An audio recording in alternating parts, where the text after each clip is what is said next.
한국은 충격적인 비밀을 감추고 있었습니다. 우리가 알고 있던 한국에 대한 이미지, 사실은 전혀 다른 모습이었을지도 모릅니다. 현재 반한 감정에 휩싸였다는 태국은 한국에 관한 영상이 퍼진 이후 완전히 상황이 달라졌다고 합니다. 많은 태국인들이 한국에 대해 가졌던 기존의 인식이 한순간에 뒤집혔다는데요. 도대체 그 영상은 어떤 내용이길래 7천만 태국인들이 충격을 받은 것일까요? 지금 사연 바로 시작합니다. 잠깐 영상 시청 전 좋아요 한 번씩 눌러주시면 감사하겠습니다. 안녕하세요. 저는 방콕의 한 호텔에서 지배인으로 일하고 있는 수린입니다. 올해로 이 일을 한 지 10년이 넘었네요. 처음 이 일을 시작할 때만 해도 이렇게 오랜 시간 호텔업계에 몸담을 줄은 몰랐어요. 많은 외국인 손님들을 맞이하고 그들이 우리나라에서 멋진 경험을 하도록 돕는 일이 참 보람 있더라고요. 특히 한국 손님들과의 인연이 많았죠. 한때는 한국 관광객이 우리 호텔에 가장 많이 찾아왔고 저 역시 한국 문화에 관심이 많았어요. 한국 드라마도 많이 보고 K-팝도 좋아했고요. 그래서 한국 손님들을 맞이할 때면 더 반가웠던 것도 사실이에요. 특히 제가 기억하는 손님 한 분이 계신데 지금도 그분과의 에피소드를 떠올리면 미소가 지어져요. 그때는 어느 여름이었어요. 한국에서 가족여행을 온 손님이었는데 체크인할 때부터 참 예의 바르고 친절하셨어요. 그런데 그 가족의 아이가 여행 중에 갑자기 열이 나서 부모님이 굉장히 당황하셨죠. 제가 바로 근처 병원을 알아봐드리고 통역도 도와드렸어요. 그 손님은 연신 감사하다며 저에게 립밤 하나를 건네주셨어요. 그분은 한국에서 사온 거라며 태국 날씨에 잘 맞을지는 모르겠지만 건조하시면 써보세요라고 하시며 제게 선물을 주시더라고요. 그 작은 립밤 하나였지만 진심이 느껴져서 참 따뜻했죠. 손님께서 수린 매니저님, 정말 감사합니다. 태국에 올 때마다 잊지 못할 것 같아요라며 미소 지으셨던 그 순간이 아직도 기억에 남아요. 또 다른 손님은 저희 호텔에 매년 찾아오시는 분이었어요. 한국에서 사업을 하시는데 방콕에 출장으로 자주 오셨죠. 그분은 항상 저희 직원들에게 감사 인사를 잊지 않으셨고 간단한 선물을 주시곤 했어요. 한 번은 저에게도 한국에서 유명한 차 세트를 주셨는데 그 차를 마실 때마다 그분의 배려심이 떠올라 기분이 좋더라고요. 이런 작지만 의미 있는 경험들이 한국 손님들과의 관계에서 제가 느낀 따뜻함입니다. 한 번은 한국에서 오신 단체 손님들을 맞이할 때였어요. 보통 단체 손님들은 요구사항이 많거나 시끄럽기도 하죠. 그런데 그때 오신 한국 손님들은 오히려 너무 조용하고 호텔 내 규칙도 잘 지켜주셨어요. 체크아웃할 때도 방을 너무나 깔끔하게 정리해놓고 가셔서 저희 청소 담당 직원이 감동을 받았을 정도였죠.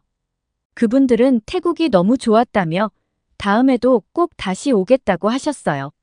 이렇게 한국 손님들과의 기억들은 저에게 여전히 따뜻하고 긍정적인 추억들로 남아 있습니다. 사실 저는 한국에 대한 좋은 감정을 가지고 한 번 직접 한국을 여행해 본 적이 있어요. 호텔에서 일하다 보면 늘 한국 손님들이 참 친절하고 세련됐다는 느낌을 받았었는데 그게 정말 대부분의 한국인들이 그런 건지 궁금해지더라고요. 그래서 몇 년 전 시간을 내서 한국을 여행하게 되었죠. 한국에 입국하면서 제가 경험한 인천국제공항의 특별한 시스템은 정말 놀라웠어요. 제가 들었던 것처럼 인천공항은 세계적으로 유명하더군요. 특히 인상 깊었던 건 로봇 안내 시스템이었어요. 공항을 처음 방문하는 외국인들에게 정말 큰 도움이 되더라고요. 한국어뿐만 아니라 영어, 중국어, 일본어 같은 여러 언어를 지원해서 저도 영어로 쉽게 대화를 나눌 수 있었습니다. 제가 길을 잃고 어디로 가야 할지 몰랐을 때 로봇이 다가와 친절하게 도와줬는데 그냥 지도를 보여주는 게 아니라 제 목적지까지 안내해주면서 직접 길을 따라오라고 했어요. 그때 처음으로 와, 한국은 듣던 대로 정말 미래에 온 것 같구나라는 생각이 들었죠.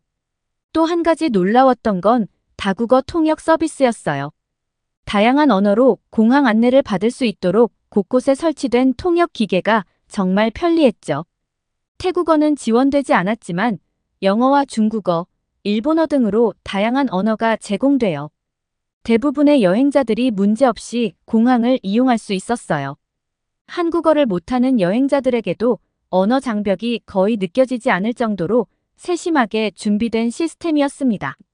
그리고 수화물 추적 시스템도 정말 인상적이었어요. 한국에 도착하자마자 제 짐이 어디 있는지 바로 확인할 수 있었거든요. 짐이 도착할 때까지 얼마나 남았는지, 어디로 이동 중인지 실시간으로 알려주는 시스템 덕분에 공항에서 오랜 시간 기다릴 필요가 없었죠. 이 시스템 덕분에 한국에 첫 발을 디디면서부터 안심하고 여행을 시작할 수 있었습니다. 그렇게 인천공항에서 빠르게 나오자마자 제가 향한 첫 식당은 김치찌개로 유명한 작은 가게였어요. 사실 김치찌개라는 음식은 한국 드라마에서 자주 보긴 했지만 실제로 먹어본 적은 없었어요. 그런데 그날 제가 얼마나 긴장했는지 몰라요. 메뉴를 보고 김치찌개를 주문했는데 주문을 잘못해서 김치찜이 나왔거든요. 너무 배가 고팠던 저는 일단 먹기 시작했는데 고기와 김치의 조합이 정말 입안에서 녹더군요. 그런데 문제는 이걸 제가 김치찌개라고 착각한 채 먹고 있었다는 거예요. 식사를 다 하고 나서 가게 주인 아주머니께서 다음엔 꼭 김치찌개도 드셔보세요라고 말씀하시길래 그제야 이게 찜이었구나 하고 깨달았죠. 그날 이후로 저는 김치찜 전문가가 되었다고 농담을 하곤 해요. 그리고 한국에서 정말 인상 깊었던 장소는 한강이에요. 특히 밤에 한강변을 걷는 시간이 저에게는 잊지 못할 기억으로 남아있어요. 한국은 밤이 되면 불빛이 강을 비추며 정말 아름다운 야경이 펼쳐지는데요. 그날도 강변에서 많은 사람들이 돗자리를 깔고 음식을 나눠 먹고 있더라고요.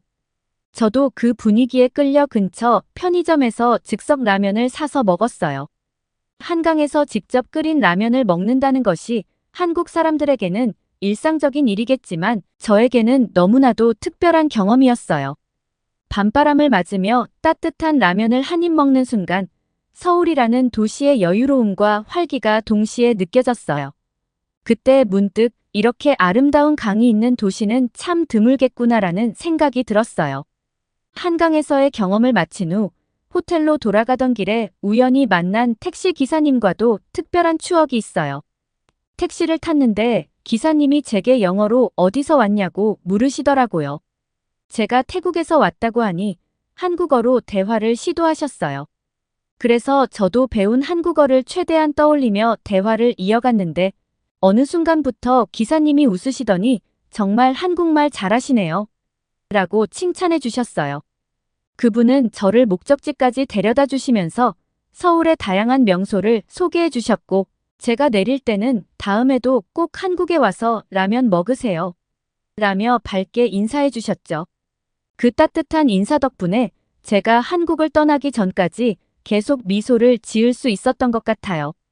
이런 경험을 통해 깨달은 것은 제가 일하는 호텔에 오시는 친절한 한국 손님들이 특별한 분들만은 아니라는 점이었어요. 실제로 한국에 가보니 대부분의 한국인들이 정말 친절하고 세련된 분들이었어요. 어디를 가든 도움을 주려고 하고 작은 실수에도 웃음으로 받아주는 그들의 따뜻함에 감동을 받았어요. 한국에서의 경험은 저에게 또 다른 시각을 열어주었고 그 이후로 저는 한국인 손님들을 맞이할 때마다 그분들에 대한 감사한 마음이 더 커졌답니다. 제가 한국을 여행하며 느꼈던 그 따뜻함과 감동은 아직도 잊을 수 없어요.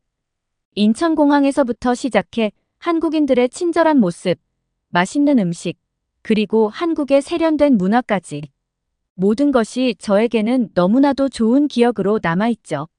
그래서인지 지금 태국에서 점점 커지고 있는 반한 감정을 마주할 때마다 마음이 참 복잡해요. 사실 저는 호텔에서 일하면서 늘 친절한 한국인 손님들을 많이 맞이했어요. 그래서인지 처음에는 반한 감정이 확산된다는 소식을 들었을 때 그게 실감 나지 않았어요.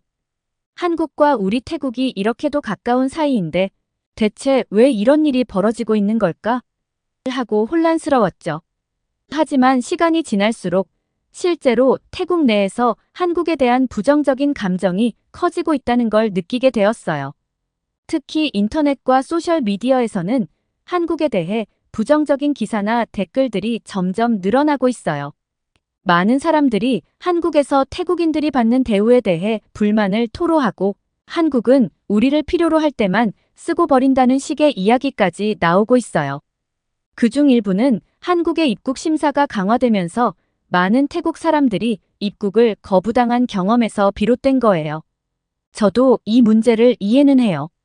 불법 체류 문제가 커지면서 한국 정부가 강경한 입장을 취한 걸요. 하지만 그로 인해 많은 태국 사람들이 상처를 받았다는 것도 사실이에요. 그렇다 보니 제 주변에서도 한국에 대해 부정적인 이야기를 하는 사람들이 많아졌어요. 친구들과 얘기를 나눌 때도 한국은 이제 가고 싶지 않다거나 우리도 한국인을 거부해야 한다는 말을 종종 듣곤 해요. 그런 대화를 나눌 때마다 저도 모르게 마음이 불편해지더라고요. 한때 한국을 사랑하고 그곳에서 따뜻한 추억을 쌓았던 저로서는 이런 부정적인 분위기를 받아들이는 게 쉽지 않아요. 특히 우리 호텔에서도 한국 손님들이 예전보다 줄어들었어요. 한국 손님들이 많이 찾던 시절에 비해 지금은 훨씬 조용해졌죠. 예전에는 한국 손님들 덕분에 늘 활기찼던 호텔이었는데 이제는 그 빈자리가 크게 느껴져요. 그런데 이런 상황을 두고 괜찮아. 이제는 중국 손님들을 더 받으면 되지 않느냐는 말을 듣곤 하는데 그게 그렇게 단순한 문제가 아닌 것 같아요. 저는 한국과의 관계가 멀어지면서 우리나라에도 좋지 않은 영향을 미치고 있다는 걸 느끼고 있거든요. 한국에 대한 좋은 기억이 많은 저로서는 이 상황이 너무 답답해요. 분명히 해결책이 있을 텐데 이대로 우리나라와 한국이 멀어져만 가는 것 같아서 걱정이 됩니다. 이런 상황에서 저는 어떻게 해야 할까요? 제가 느꼈던 한국의 따뜻함을 더 많은 사람들이 알게 되면 좋겠지만 현실은 그리 간단하지 않다는 걸 알게 되었습니다. 최근 들어 제가 일하는 호텔은 이제 중국인 손님들로 가득 차 있어요. 태국 정부가 외교 정책을 통해 더 많은 중국인 관광객을 받아들이기 시작하면서 우리 호텔도 이제 예전처럼 한국인 손님보다 중국인 손님들이 더 많아졌죠. 한국인 손님들이 점차 줄어들면서 그 빈자리를 중국인 손님들이 채운 셈이에요. 그런데 이 변화가 저와 동료들에게는 그렇게 긍정적이지만은 않더라고요. 처음에는 중국인 손님들이 많아지는 게 나쁘지 않을 거라고 생각했어요. 호텔 수익 면에서는 확실히 긍정적인 부분도 있었고 손님이 많으면 일할 기회도 더 많아지니까요. 그런데 점점 중국인 손님들의 비매너적인 행동들이 늘어나면서 저와 제 동료들은 고통을 겪고 있습니다. 한 번은 이런 일이 있었어요. 중국인 단체 관광객들이 한꺼번에 들어왔을 때였죠. 그날은 정말 정신이 하나도 없었어요. 체크인 시간에 맞춰 수십 명의 손님이 한꺼번에 몰려오니까 로비가 정말 북새통이었거든요.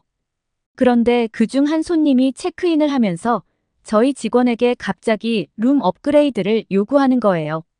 예약한 방이 마음에 들지 않는다며 더 좋은 방으로 바꿔달라고 말이죠. 문제는 그 손님이 예약한 방은 이미 그분의 요구사항에 맞춰 준비된 최고급 객실이었는데도 불구하고 무작정 더 좋은 방으로 바꿔달라고 하면서 화를 내기 시작한 거예요.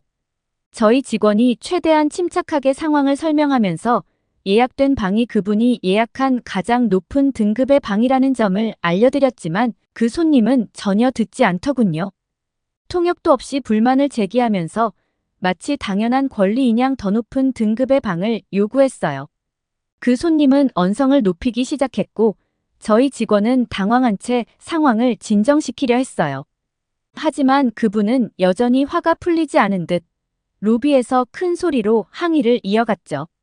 그때 로비에 다른 손님들도 많았는데 그 상황이 너무 소란스러워져서 다른 손님들에게도 피해가 가고 있었어요. 저는 그 상황을 어떻게든 조용히 해결하기 위해 달려갔고 그 손님에게 차근차근 설명하며 상황을 진정시키려 애썼어요. 결국 업그레이드 요구를 들어줄 수 없다는 사실을 받아들였지만 그 과정이 참 쉽지 않았죠. 호텔에 중국인 손님들로 가득 차면서 이런 일들은 드물지 않게 일어나고 있어요. 특히 중국인 단체 손님들이 오면 룸 업그레이드나 특별 서비스를 당연히 받아야 한다고 생각하는 경우가 많더군요. 저희는 그 요구에 맞춰드리려 노력하지만 가끔은 호텔 규정상 들어줄 수 없는 부분도 있어서 그럴 때마다 이렇게 큰 소란이 생기면 너무 힘들더라고요. 청결 문제는 정말 심각한 골칫거리였어요. 한 번은 청소 직원이 급하게 저를 호출한 적이 있었죠. 그날도 중국인 손님들이 체크아웃을 했고 청소 직원이 방을 정리하러 갔다가 문제가 생겼다고 하더군요. 그래서 제가 그 방으로 가보니 문을 열자마자 방 안에 쌓인 쓰레기와 음식물을 보고 깜짝 놀랐습니다. 음식물 찌꺼기가 여기저기 흩어져 있고 먹다 만 과일과 포장지가 침대 위, 바닥 여기저기에 널려 있었어요. 심지어 욕실에는 미처 치우지 않은 음식물 찌꺼기가 쌓여 있었고 욕조에도 쓰레기가 있었죠. 청소 직원이 한숨을 쉬며 저에게 이 방은 도저히 혼자 처리할 수가 없을 것 같아요 라고 말하더군요. 저도 그 상태를 보고 당황했죠. 손님들이 단 며칠만 머물렀을 텐데 방 안은 마치 오랫동안 쓰레기를 쌓아둔 것처럼 엉망이었어요. 그날 저는 청소 직원을 도울 수 있는 다른 직원들을 불러서 그 방을 정리하게 했어요. 그런데 이런 일이 한 번으로 끝나는 게 아니었어요. 이후로도 비슷한 상황이 반복되다 보니 청소 직원들 사이에서는 점점 스트레스가 쌓여가는 게 보였죠. 청소 시간이 평소보다 훨씬 길어지고 다른 방들을 제때 처리하지 못하는 일도 생기기 시작했어요. 이런 상황은 저희 호텔의 전체적인 서비스에도 영향을 미쳤어요. 손님들이 체크아웃할 때마다 예상보다 더 오랜 시간이 걸리다 보니 새로운 손님을 위한 방 준비가 늦어지기도 했죠. 그 결과로는 저희 직원들 모두가 더 큰 피로감을 느끼고 있었어요. 물론 모든 중국인 손님들이 그런 건 아니지만 문제를 일으키는 손님들이 많다 보니 부정적인 경험이 계속 쌓여가는 것 같아요. 그에 비해 예전 한국 손님들은 상대적으로 매너가 좋았고 호텔 규정을 잘 따르던 기억이 많아서 더 비교가 되더라고요. 이런 상황은 비단 저희 호텔만의 문제가 아니었어요. 사실 제가 속해 있는 호텔 업계 동료들의 커뮤니티에도 비슷한 불만과 어려움들이 계속해서 올라오고 있었죠. 주로 중국인 손님들의 비매너 행동에 대한 이야기들이 많았어요. 청결 문제나 무리한 요구 사항은 저희 호텔에서도 겪고 있는 일이었지만 다른 호텔들에서도 비슷한 사례들이 매일같이 공유되고 있었어요. 그리고 그중 일부는 정말 충격적이었죠. 제가 읽었던 글 중에 가장 경악스러웠던 것은 어느 호텔에서 벌어진 믿기 힘든 일이었어요. 한 동료가 글을 올렸는데 중국인 손님이 호텔 정문 앞에서 대놓고 똥을 누웠다는 거였어요. 처음엔 장난이겠거니 했어요. 아무리 손님들이 예의 없이 행동한다고 해도 그런 일은 상상하기도 힘들었거든요. 그런데 그 글을 읽어보니 정말로 사건이 벌어진 날의 상황을 구체적으로 설명하고 있더군요. 직원들이 얼마나 당황했을지, 어떻게 그 일을 수습해야 했을지 상상만 해도 끔찍했어요. 그 글을 읽고 나서 저도 한동안 그 충격에서 벗어나기 힘들었어요.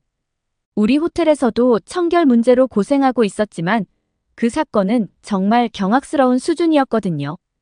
이런 일들이 점점 늘어나고 있다는 사실에 저도 고민이 많아졌어요.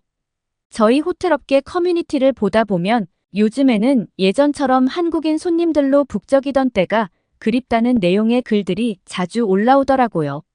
그런 글들이 올라올 때마다 많은 호텔 종사자들이 공감하면서 댓글을 달고 서로 그때를 그리워하는 모습이 참 인상적이었어요. 예전에는 한국 손님들이 호텔을 자주 찾아줘서 호텔도 항상 바빴고 매너도 좋은 손님들이 많았기 때문에 일이 수월했던 기억이 많았죠. 지금의 현실과 비교하면 그 시절이 정말 평화로웠다는 생각이 절로 들더군요.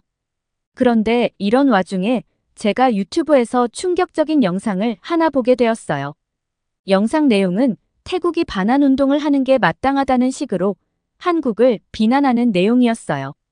그 영상은 너무 자극적이었고 오로지 조회수를 노리고 만든 게 뻔했어요.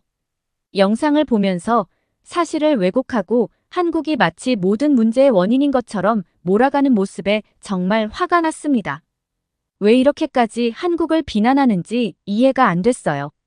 그리고 그 내용들이 사실이 아닌 걸 알기에 더 화가 났죠. 솔직히 말해서 태국에서 일어난 반환운동의 근본적인 이유는 우리 태국인들 스스로의 잘못이 크다고 생각해요. 많은 태국인들이 한국에 가서 불법 체류를 하고 그로 인해 한국 정부가 입국 심사를 강화했잖아요. 불법 체류자 문제로 한국이 규제를 강화하면서 입국 거부당하는 태국인들이 많아지자 그로 인해 불만이 커진 거죠. 사실 많은 태국 사람들이 한국에서 정당하게 일자리를 구하지 못하고 불법으로 머물다 보니 한국도 어쩔 수 없이 그런 결정을 내린 거예요. 그럼에도 불구하고 많은 사람들이 마치 한국이 일방적으로 우리를 배척한 것처럼 오해하고 있죠. 그런데 이런 진짜 이유를 생각하지 않고 단순히 한국을 비난하는 영상이 유튜브에 올라오고 조회수를 얻는 걸 보니 정말 답답했어요. 게다가 더 놀라운 사실은 그 영상이 어마어마한 조회수를 기록하고 있다는 점이었어요. 정말 믿기 힘들 정도였죠. 거짓말 좀 보태자면 마치 태국 7천만 국민이 다 본 것 같다는 생각이 들 정도였어요. 이렇게 많은 사람들이 그 영상을 보고 있다는 게 너무 충격적이었고 그 영상이 사실을 왜곡하는 내용을 담고 있으니 더욱 안타깝더라고요. 사실을 제대로 알지 못한 채 이런 자극적인 영상 때문에 한국에 대한 잘못된 인식을 갖게 되는 태국 사람들이 많다는 생각에 마음이 무거웠어요. 우리 스스로 잘못한 부분은 생각하지도 않고 그저 한국을 욕하는 모습들이 너무 부끄럽게 느껴졌습니다. 이런 식으로 잘못된 정보를 기반으로 한국을 비난하는 건 정말 옳지 않다고 생각해요. 특히 그 영상에서는 우리 태국 사람들이 한국에서 입국 거부를 당하는 이유를 온전히 한국 탓으로 돌리는데 그건 사실이 아니잖아요. 불법 체류와 같은 문제가 태국인들 사이에서 큰 비중을 차지하고 있다는 걸 알고 나면 한국의 입국 심사 강화가 이해될 수밖에 없는 일인데 말이죠. 하지만 이런 현실을 무시하고 오로지 한국이 잘못했다는 식으로만 몰아가니까 정말 태국 사람으로서 부끄러울 지경이었죠. 게다가 불법 체류에서만 문제가 끝나면 그나마 다행일 텐데 그렇지도 않더라고요. 제가 들은 바로는 태국 사람들이 한국에서 불법 체류를 하면서 범죄에도 연루된 경우가 많다고 하더라고요. 단순히 불법적으로 체류하는 것뿐만 아니라 마약 밀매 같은 중범죄까지 관련된 사례가 있다고 들었을 때 정말 부끄러웠어요. 사람들이 흔히 말하잖아요. 안에서 새는 바가지가 밖에서도 샌다고. 우리 내부의 문제를 해결하지 못한 채 한국에 가서까지 그런 행동을 저지르고 있다는 사실을 알게 되니 저는 너무 부끄럽더라고요. 태국 사람으로서 참 고개를 들기가 힘들 정도였어요. 그런데도 많은 사람들은 정작 그런 우리의 문제를 보지 않고 그저 한국을 탓하기만 하니까 그 상황이 더 답답했죠. 이런 상황이 계속되다 보니 제가 한국에 대해 가지고 있던 좋은 기억들과는 점점 더 멀어지는 기분이 들고 한국과 태국 사이의 관계가 이렇게 왜곡되는 현실이 너무 안타깝습니다. 얼마 전에는 정말 무거운 소식을 들었어요. 저와 함께 오래 일해온 호텔업계에서 베테랑으로 인정받던 선배가 지배인으로 있던 호텔이 문을 닫게 되었다는 소식이었죠. 그 선배는 수년간 호텔을 운영하며 많은 어려움을 겪었지만 결국 직업을 잃을 위기에 처하게 된 거예요. 그 호텔이 폐업하게 된 이유는 놀랍게도 중국인들과 관련된 일이었어요. 알고 보니 그 호텔에서 강력 사건이 발생하면서 호텔에 나쁜 소문이 퍼졌고 그로 인해 손님들이 급격히 줄어들었다고 하더군요. 사건이 워낙 심각해서 결국 호텔의 평판이 완전히 무너져 버린 거예요. 그리고 얼마 지나지 않아 그 호텔이 중국 자본에 넘어갔다는 소식을 들었어요. 호텔을 그대로 유지하는 것도 아니고 호텔을 없애고 오피스 건물로 바꾸겠다는 계획이라더군요. 이런 이야기를 들으니 저는 태국의 여행업계가 점점 중국 자본에 휘말리고 있다는 사실이 너무 걱정스러웠어요. 중국 관광객들이 늘어나면서 그에 따라 중국 자본이 태국의 호텔과 관광업계를 장악해가는 것 같아요. 많은 호텔들이 중국 손님들에게 의존하게 되면서 그들의 영향력 아래 놓이게 된다는 생각을 하면 마음이 무거워져요. 이번에 그 선배의 호텔처럼 태국의 많은 호텔들이 중국의 자본에 휘둘리고 결국 태국 고유의 관광산업이 사라져버릴까봐 정말 걱정이 됩니다.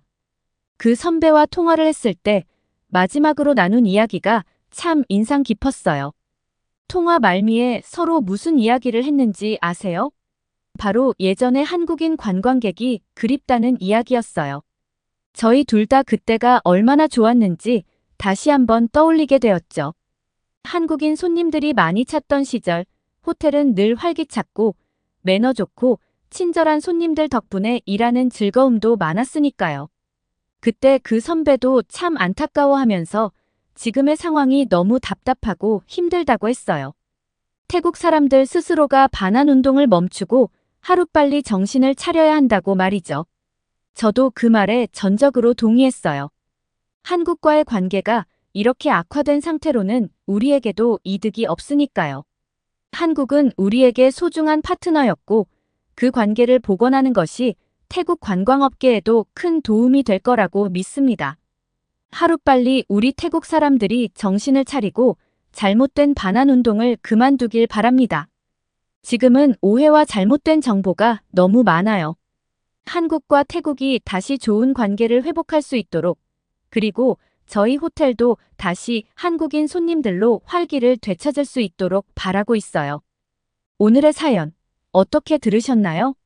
수리는 한때 한국을 사랑하고 그곳에서 좋은 기억을 많이 쌓았지만 최근 태국에서 커져가는 반한 감정과 그로 인해 변해버린 현실 속에서 깊은 갈등을 겪고 있었습니다.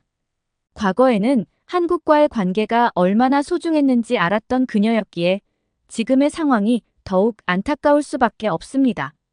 결국 수린의 바람은 단순합니다. 태국 사람들이 하루빨리 잘못된 반환 운동에서 벗어나고 한국과 다시 좋은 관계를 회복하기를 바라는 마음이죠. 오늘의 사연이 좋으셨다면 구독과 좋아요를 눌러주세요. 여러분의 구독과 좋아요는 영상 제작에 큰 힘이 됩니다. 끝까지 시청해주셔서 감사합니다. 더욱더 감명 깊은 사연으로 찾아뵙겠습니다.